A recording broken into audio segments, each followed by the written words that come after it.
Hari ini kita memperingati hari kematian Yesus Kristus yang tergantung di kayu salib. Dan firman Tuhan yang akan kita dengarkan pada saat ini adalah dengan sebuah tema, kematian yang agung. Mari kita lihat firman Tuhan di dalam Roma pasal 5 ayat 8 sampai yang ke-11. Saya akan bacakan dan mari kita simak baik-baik. Demikian firman Tuhan. Akan tetapi Allah menunjukkan kasih-Nya kepada kita oleh karena Kristus telah mati untuk kita ketika kita masih berdosa. Lebih-lebih karena kita sekarang telah dibenarkan oleh darah-Nya, kita pasti akan diselamatkan dari murka Allah. Sebab jikalau kita ketika masih seteru diperdamaikan dengan Allah oleh kematian anaknya, lebih-lebih kita yang sekarang telah diperdamaikan pasti akan diselamatkan oleh hidupnya. Dan bukan hanya itu saja, kita malah bermegah di dalam Allah oleh Yesus Kristus Tuhan kita, sebab oleh Dia kita telah menerima pendamaian itu. Puji Tuhan, saudara-saudara. Mengapa kematian Yesus di kayu salib menjadi istimewa dibandingkan dengan kematian manusia secara umum? Sehingga kematiannya diperingati dan dirayakan di seluruh dunia setiap tahunnya. Bukankah kematian Yesus tidak jauh berbeda dengan kematian manusia yang lain? Dan mengapa pula dirayakan? Padahal kematiannya tragis dan menyedihkan. Banyak orang dari dulu, dari peristiwa Yesus disalibkan di Golgota 2000 tahun yang lalu hingga sampai sekarang ini, mereka mengolok-olok kematian Yesus dan menganggap Yesus sebagai manusia yang dikutuk. Saudara-saudara sekalian, meskipun kematian Yesus dengan cara yang tragis dan menyedihkan, Alkitab mengatakan bahwa ternyata kematiannya membawa dampak yang baik bagi kehidupan umat manusia yang ada di muka bumi ini. Sebab kematian Yesus merupakan perwujudan kasih Allah kepada manusia berdosa.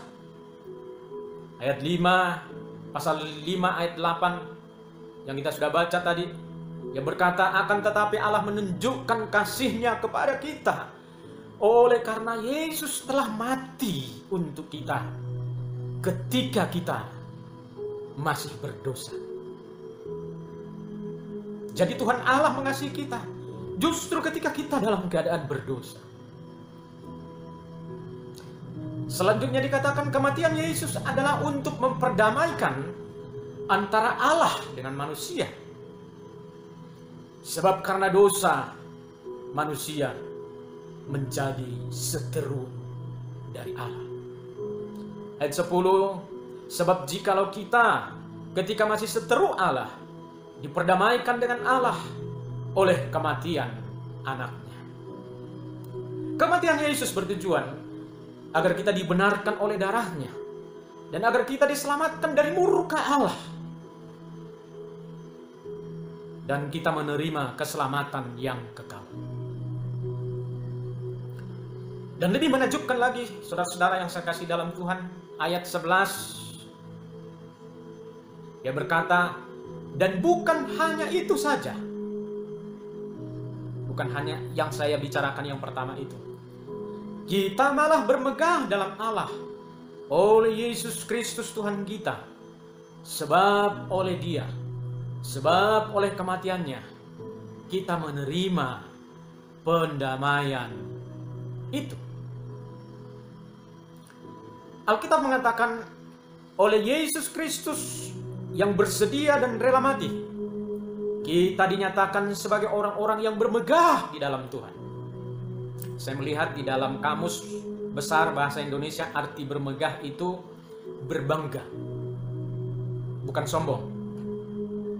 Arti yang lain, mengagungkan, mulia, indah dan kuat. Jadi oleh karena kematian Yesus, kita dinyatakan sebagai orang-orang yang bermegah, orang-orang yang bangga, orang-orang yang mengagungkan, orang-orang yang mulia, orang-orang yang indah dan kuat. Ini kebenarannya, saudara-saudara sekalian. Oleh karenanya, peringatan Jumat Agung atau peringatan hari kematian Yesus di kayu salib, sesungguhnya, saya ulangi sekali lagi, sesungguhnya bukan untuk menangisi kematian Yesus. Seperti kita merasa kasihan kepada Yesus karena dia mati dengan cara yang tragis dan menyedihkan. Kemudian kita menangisi kematian itu. Bukan itu. Melainkan kita memperingati Jumat Agung, hari kematian Yesus, adalah untuk bersyukur kepada Tuhan Yesus. Sebab ia bersedia mati untuk kita. Kitalah yang seharusnya mati, tapi dia gantikan supaya kita hidup, supaya kita tidak masuk dalam penghukuman, supaya kita tidak menerima murka Allah itu.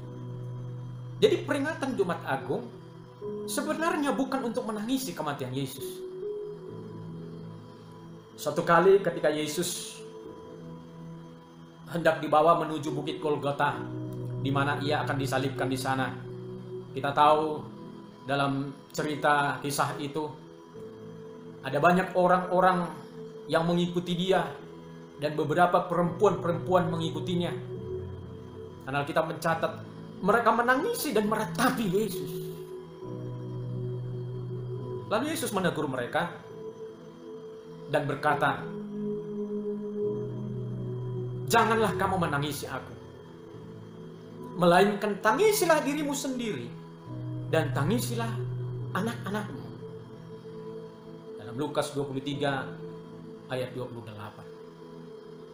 Saudara-saudara, momentum peringatan Jumat Agung, selain kita bersyukur kepada Yesus, selain kita bersuka cita oleh karena ada orang yang menggantikan kematian kita, ya kita bersuka cita untuk itu.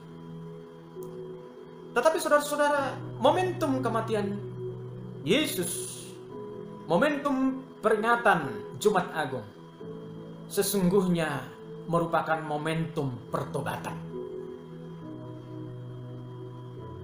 Karena Yesus berkata, "Jangan tangisi aku, tangisi dirimu sendiri, tangisi anak-anakmu." Kalau kita masih hidup dalam dosa, mari kita tangisi diri kita. Tinggalkan semua yang menyakiti hati Tuhan. Pandanglah salib Kristus.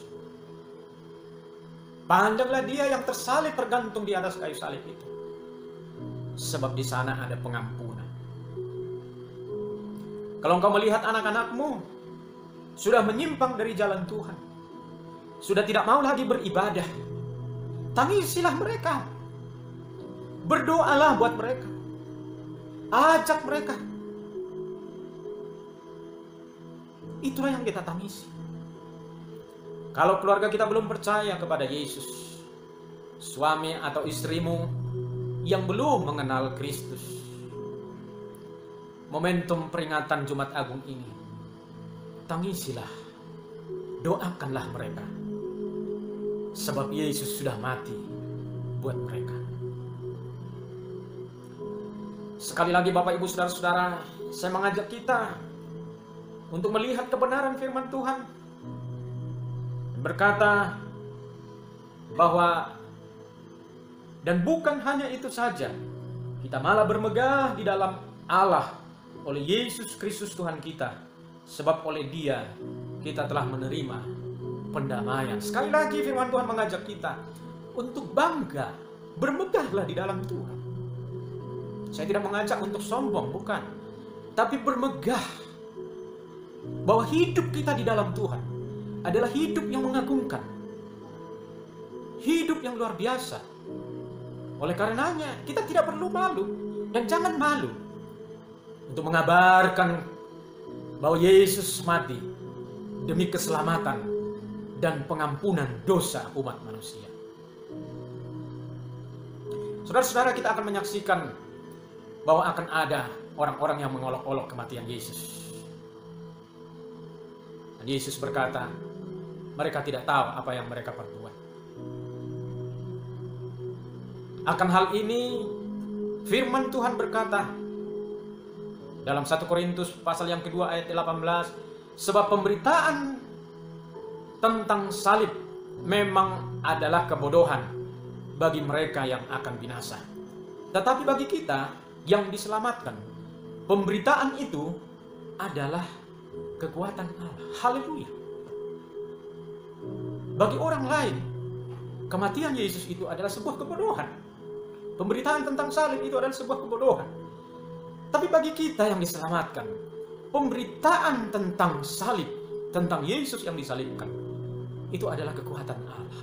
Puji Tuhan, saudara-saudara. Saya mengajak saudara untuk memahami kematian Yesus yang berbeda dengan manusia yang lain. Dan mengapa disebut kematian Yesus sebagai kematian yang agung. Tema khutbah kita dalam Jumat Agung ini adalah kematian yang agung. Yang pertama adalah Yesus memilih untuk memberikan nyawanya, sekalipun sebenarnya dia berkuasa menghindari kematiannya. Saudara-saudara sekalian, semua orang berupaya menghindari kematian, bukan? Sekarang ini kematian sedang menghampiri manusia lewat virus corona yang mematikan ini. Dan semua orang berupaya menghindari. Akan tetapi saudara-saudara, Yesus tidak menghindari kematiannya. Yesus tidak mau menghindari agar supaya ia tidak mati.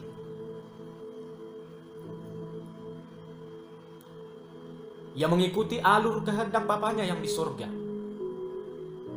Disinilah letak perbedaan kematian orang-orang secara umum dengan kematian Yesus.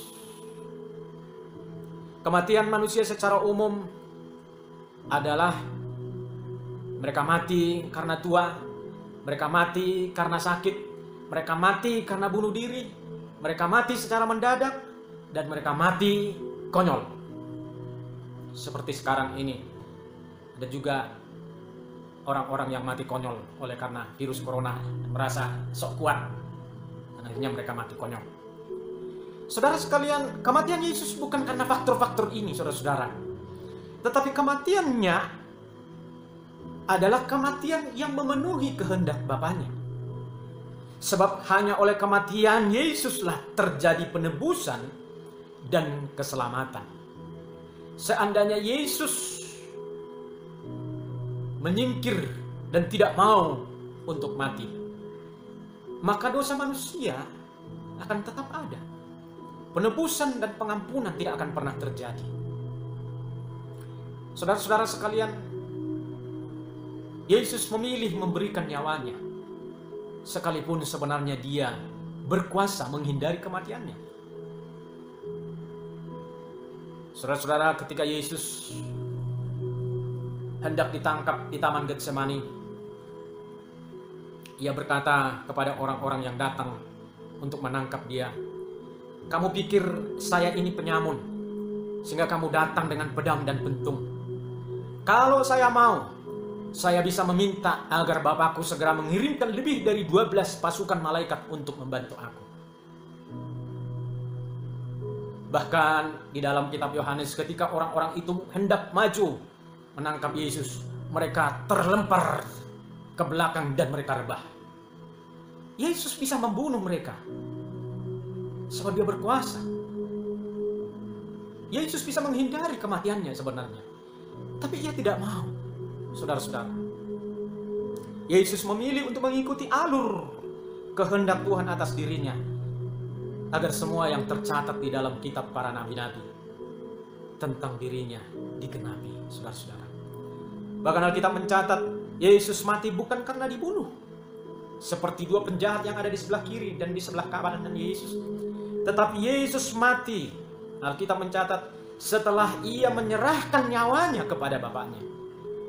Kita tahu ada sekian seruan Yesus di kayu salib. Pada waktu Yesus berseru dan berkata, "Sudah selesai." Alkitab mencatat, lalu ia menundukkan kepalanya dan menyerahkan nyawanya kepada Bapaknya. Saudara-saudara, inilah yang membedakan kematian Yesus dengan kematian manusia secara umum. Kematian Yesus adalah kematian yang agung. Rela memberikan nyawanya menjadi tebusan untuk setiap orang. Yang kedua, Yesus rela mati dalam kehinaan, sekalipun dia anak Allah yang terhormat. Hukuman di atas tiang gantung merupakan hukuman yang hina dan aib pada zaman Romawi. Dan hukuman gantung hanya diberikan kepada penjahat dan pemberontak. Yesus dimasukkan ke dalam kelompok tersebut, padahal ia sama sekali tidak melakukan kesalahan sedikit pun, dan Pilatus mengakui itu. Sampai Pilatus mencuci tangan sebagai tanda tidak bersalah. Dia tidak mau menanggung jika Yesus disalibkan. Tidak mau menanggung risiko itu. Yesus rela mati di tiang gantung dalam kehinaan. Seharusnya kitalah manusia berdosa yang digantung dan dihina di sana. Yesus bersedia mati digantung bersama dengan para penjahat untuk menggenapi kitab nubuatan tentang dirinya, bahwa dia ada di antara penjahat-penjahat. Saudara yang kekasih dalam Tuhan Yesus Kristus, Yesus rela mati dengan hina agar kita dibenarkan oleh Allah.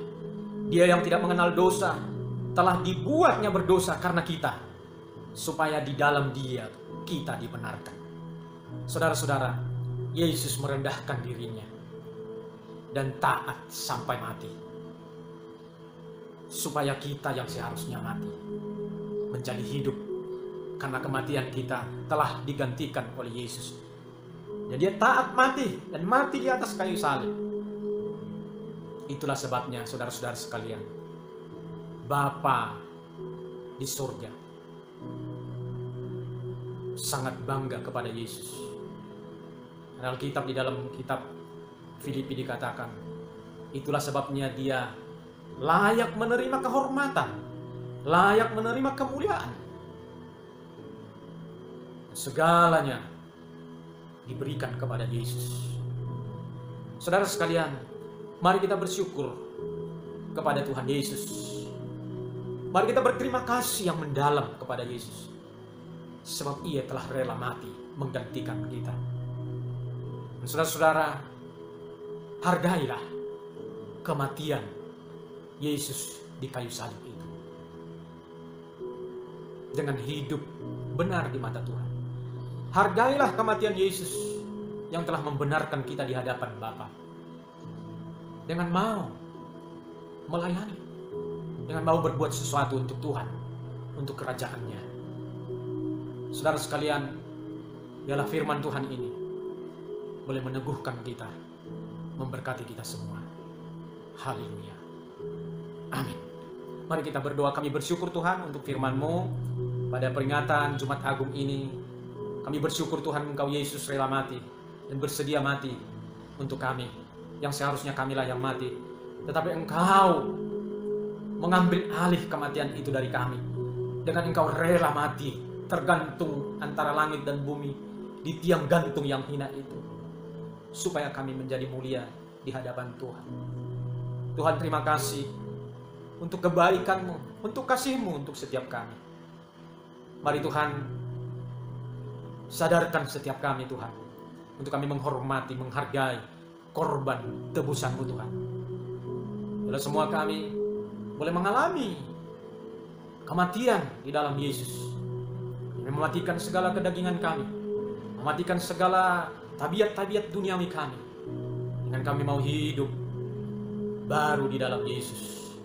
Sebab Yesus sudah mati dan bangkit naik ke surga menjadi Tuhan, dan dari sana Engkau memerintah. Kami bersyukur Tuhan untuk keagungan-Mu, untuk kematian-Mu yang agung bagi setiap kami. Hamba-Mu berdoa Tuhan berkati seluruh jemaat-Mu. Jagai dan pelihara bentengi mereka dari setiap kekuasaan apapun yang ada, termasuk virus corona yang sedang merebak hari-hari ini. Itu bungkus seluruh jemaat-Mu dengan darah-Mu. Sembunyikan seluruh jemaat-Mu di balik salib-Mu Tuhan, sehingga kami terhindar selamat dari ancaman yang terjadi hari-hari ini Tuhan. Terpujilah Engkau ya Bapa. Turunlah berkat-Mu atas seluruh jemaat-Mu ya Bapa.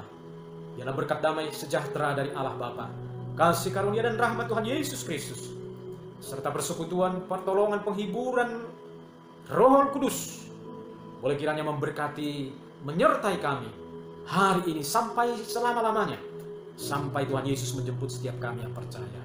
Haleluya, haleluya, amin.